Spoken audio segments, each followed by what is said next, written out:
I took the visualization process from the Apollo program and instituted it during the 1980s and 90s into the Olympic program. And it was called visual motor rehearsal. When you visualize, then you materialize. And the interesting thing about the mind is we took Olympic athletes and then hooked them up to sophisticated biofeedback equipment and had them run their event only in their mind. Incredibly, the same muscles fired in the same sequence when they were running the race in their mind as when they were running it on the track. How could this be? Because the mind can't distinguish whether you're really doing it or whether it's just a practice. I think if you've been there in the mind, you'll go there in the body. When you're visualizing, when you've got that picture playing out in your mind, always and only dwell upon the end result.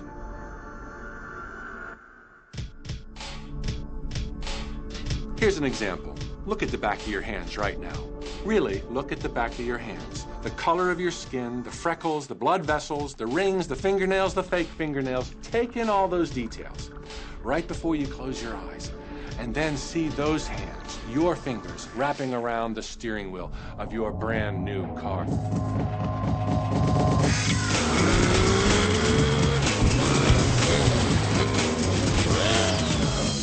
This is such a holographic experience, so real in this moment, that you don't even feel like you need the car because it feels like you already have it. It's the feeling that really creates the attraction, not just the picture or the thought. And I think for a lot of people, they think, well, if I think positive thoughts, or if I visualize having what I want, that'll be enough.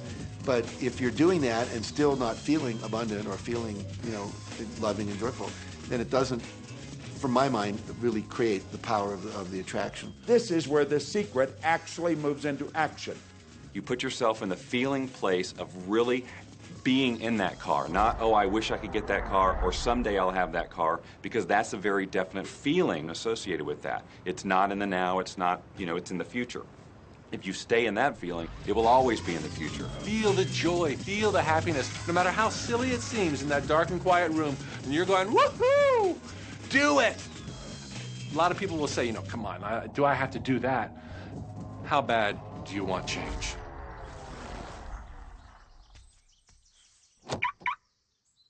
Now that feeling and that inner seeing will begin to be an open doorway through which the power of the universe will begin to express.